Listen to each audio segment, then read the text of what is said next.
যাত্রীর অভাবে বন্ধ হয়ে যাচ্ছে দেশের পূর্বাঞ্চলের একের পর এক লঞ্চ রুট। এতে ক্ষতির মুখে পড়েছে ব্রাহ্মণবাড়িয়ার লঞ্চ ব্যবসায়ীরা। সংশ্লিষ্টরা বলছেন, সড়কপথে উন্নত যোগাযোগ ব্যবস্থার কারণে ধস নেমেছে তাদের ব্যবসায়। ব্রাহ্মণবাড়িয়া থেকে আজিজুর রহমান পায়েলের তথ্যচিত্রে জানাচ্ছেন সুলাইমান কবির। সানবিট সব দিবে সামাল। সানবিট ম্যাজিক প্রেস ডিশওয়াশিং এর মাথা ঘোরানো সলিউশন। একসময় তিতাস মেঘনা বেষ্টিত ব্রাহ্মণবাড়িয়ার মানুষের চলাচলের প্রধান মাধ্যম ছিল পানিপথ।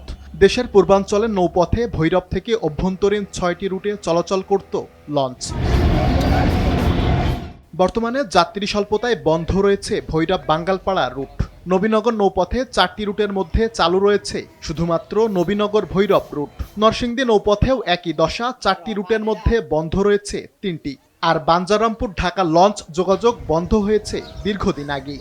যন্ত্রপাত নাই, অনেক লোক সংখ্যা কমে গেছে, এনে লঞ্চও চলে না, 3 বছর হয়ে গেছে, খুব মানুষ শূন্য হয়ে গেছে। এখানে আগে তো অনেক জমজমা ছিল এই ঘাটটা।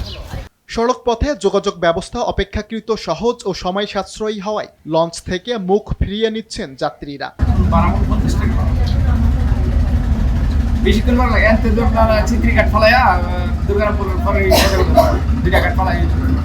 নবীনগর গেছে, বাঞ্চারামপুর গেছে, গোসাইপুর গেছে, কৃষ্ণনগর গেছে, ভৈরব গেছে, নরসিংদী গেছে। কর্মচারীদের বেতন ভাতা আর আয় ব্যয়ের হিসাব মিলাতে তাই হিমশিম খাচ্ছেন লঞ্চ মালিকরা।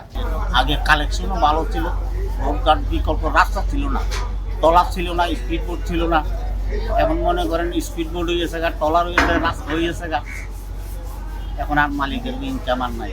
রাস্তাঘাট ভালো হয়ে গেছে, নদী পথে মানুষ যাইতে চায় না, সময় বেশি লাগে যার কারণে অনেক। তারপরেও আগের থেকে লঞ্চগুলো চালাইতেছে। আকর্ষণীয় পরিবেশ সহ সেবার মান বাড়ালে আবারও লঞ্চ যাত্রায় মানুষের আগ্রহ ফেরানো সম্ভব বলে মনে করেন যাত্রীরা। সুলাইমান কবির, RTV।